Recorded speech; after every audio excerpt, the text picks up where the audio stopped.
सुप्रभात बच्चों। कक्षा 7वीं एकादश पाठ 11 है। पाठ का नाम है सूक्ति पुष्पांजलि।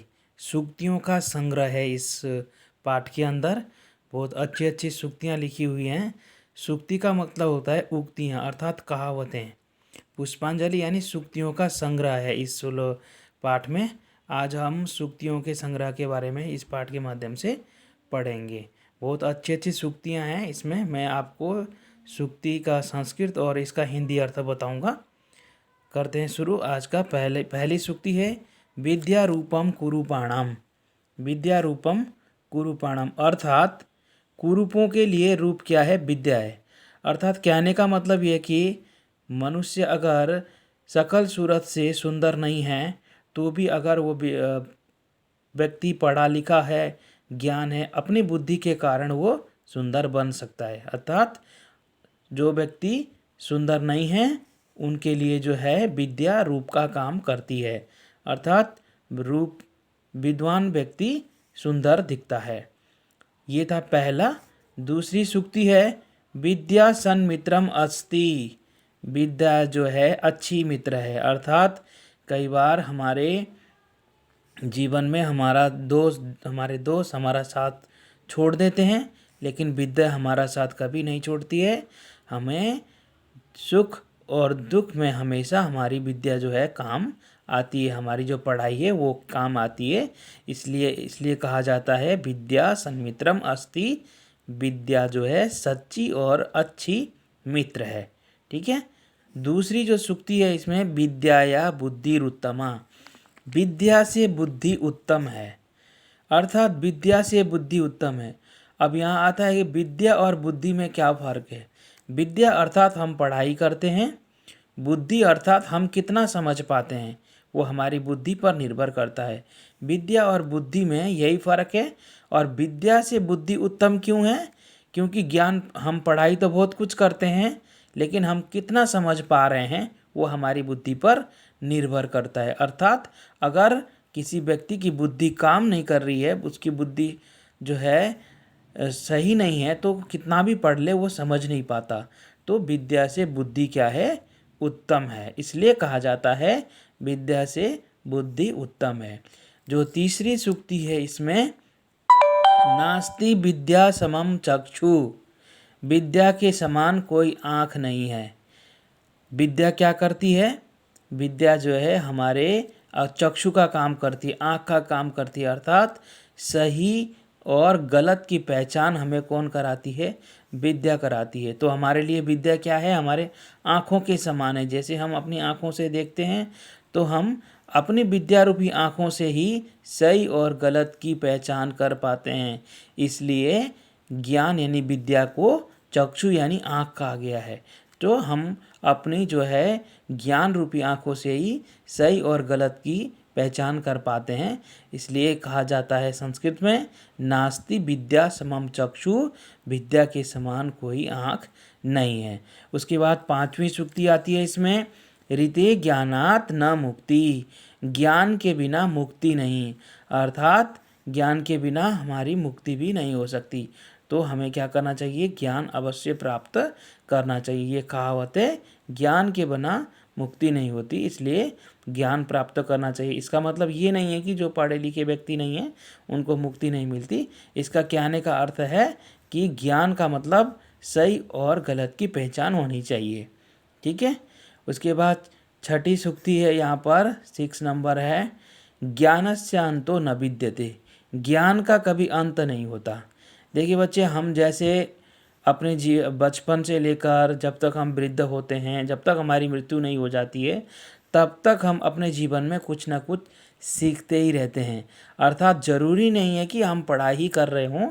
हो सकता है पढ़ाई से अलग कोई काम हम सीख रहे हैं, कोई चीज़ हमें नहीं आती है वो सीख रहे हैं। आजकल नई नई तकनीक आती हैं, टेक्नोलॉजी आ रही है, हम कुछ ना कुछ उसमें सीखते रहते हैं।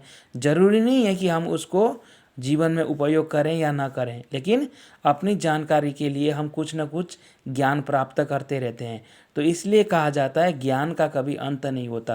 कहते हैं ना, सीखने की कोई उम्र नहीं होती। व्यक्ति अपने बचपन से लेकर के वृद्ध अर्थात मृत्यु तक कुछ न कुछ सीखता ही रहता है, इसलिए ज्ञान प्राप्त करता ही रहता है। सीखना भी क्या हुआ, ज्ञान प्राप्त करना हुआ, इसलिए कहा जाता है ज्ञान का कभी अंत नहीं होता। नहीं ज्ञानेन सदृशम पवित्रम, सातवीं सूक्ति है, ज्ञान के समान कोई पवित्र नहीं है, अर्थात ज्ञान जो है सबसे पवित्र है। ठीक है। योगा कर्मसु कौशलम, ये आठवीं सूक्ति है, योगा कर्मसु कौशलम। योग का मतलब केवल आसन लगाना नहीं है, योगा कर्मसु कौशलम यानी कि कर्म में, कार्य में कुशलता ही योग है। आप अगर किसी चीज़ को अच्छे से कर पा रहे हो, वो कुशलता जो है आपके अंदर, वो भी एक तरह का योग है। ठीक है। उसके बाद आठवीं सूक्ति है, नमंती गुणिनो जना, गुणवान व्यक्ति झुकते हैं। नमंती माने नमस्कार करते हैं। यहाँ पर झुकने का मतलब है जो गुणवान व्यक्ति होते हैं, सच्चरित्र अच्छे चरित्र वाले व्यक्ति जो होते हैं, वो दूसरे अपने से बड़े का सम्मान करते हैं, आदर करते हैं, इसलिए उनको कहा जाता है नमंती गुणिनो जना। जैसे फल वाला वृक्ष झुका हुआ होता है, वैसे ही चरित्र वाला व्यक्ति जो है हमेशा दूसरों को सम्मान देता है। ठीक है। गुणा सर्वत्र पूज्यन्ते, गुण ही सब जगह पूजे जाते हैं। मनुष्य का जो आदर सम्मान तभी होता है जब उसका चरित्र अच्छा हो, तो उसके जो गुण हो, क्वालिटी जो है उसकी मान्य होती है, तो उसके जो गुण होते हैं वो पूजे जाते हैं। मनुष्य की पूजा तभी होती है जब उसके गुण अच्छे हों। ठीक है। गुणी गुणम व्यक्ति, व्यक्ति का मतलब होता है जानता है, गुणी व्यक्ति ही गुणों को जानता है। गुणों को कौन जानता है, गुणी व्यक्ति जानता है। तो मूर्ख व्यक्ति गुणों को नहीं जानता है, वो तो केवल मूर्खता को ही जानता है। फिर आता है इसमें 12 सूक्ति नंबर 12, आपदाम तरणी धैर्यम। देखो समस्या या परेशानी, धैर्य जो है समस्या या आपदा को पार लगाती है। कहने का मतलब यहाँ पर ये है कि कोई भी समस्या, कोई भी आपदा आती है तो हमें घबराना नहीं चाहिए, धैर्य के साथ उसका सामना करना चाहिए और उसके जो निवारण की उक्तियाँ हमें सोचनी चाहिए, हमें परेशान नहीं होना चाहिए। ठीक है। उसके बाद आता है 13वीं सूक्ति जो है यहाँ पर, अति सर्वत्र वर्जयत। देखो बच्चे, कोई भी कुछ काम है, कुछ भी है, अति नहीं करना चाहिए, ज़्यादा नहीं करना चाहिए।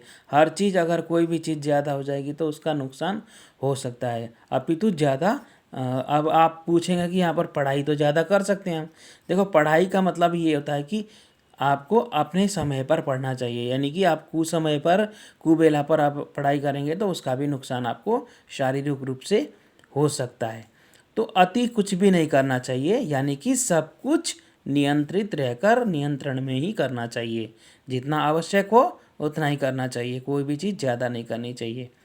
उसके बाद 14 है, संपत्तौ च विपत्तौ च महता मेक रूपता। देखो संपत्ति आए या संपत्ति चली जाए, परेशानी आए या परेशानी ना आए, ठीक है, महान लोग उसमें घबराते नहीं हैं, अर्थात एक समान एक रूपता बनाए रखते हैं। तो कहने का भावार्थ ये है कि हमें कोई भी जीवन में परेशानी आती है या परेशानी नहीं आती है, या हम खुश होते हैं, जब हम खुश होते हैं तो हमें घमंडा नहीं करना चाहिए, अगर हमें परेशानी आती है तो घबराना नहीं चाहिए, एक समान बने रहना चाहिए जैसे महान लोग बने रहते हैं। ठीक है। तो कोई परेशानी भी आए तो हमें एक समान अपने जीवन को चलाना है, परेशान नहीं होना है। उसके बाद इसमें आता है असतो माँ सदगमय। असतो माँ सदगमय, असतो माने असत्य से, सदगमय माने हमें सच्चाई की ओर हम चलें। जैसे हम ईश्वर से प्रार्थना करते हैं, हे ईश्वर असतो माँ सदगमय, हमें असत्य से सत्य की ओर ले चलो, हमें असत्य से सत्य की ओर चलना है, हमें जो है झूठ का जो है त्याग करना है और सच्चाई का हमने सामना करना है। तो हमें हमेशा ही सच्चाई का साथ देना चाहिए, झूठ को त्याग देना चाहिए, ये कहना चाह रहा है ये सूक्ति। उसके बाद 16 नंबर सूक्ति है, शीलम ही विदुषाम धनम। चरित्र ही विद्वानों का धन है। विद्वानों का धन क्या है? चरित्र। मनुष्य अपने चरित्र से पहचाना जाता है, तो विद्वानों का धन क्या है? ये चरित्र जो है महान लोगों का धन है। तो ये थी कुछ सूक्तियाँ पाठ 11 की सूक्ति पुष्पांजलि पाठ से। इसके आगे हम इसका अभ्यास कार्य करेंगे। आपने इन सूक्तियों को लिखना है और इनका हिंदी अर्थ भी लिखना है। मिलते हैं अगले वीडियो में। धन्यवाद।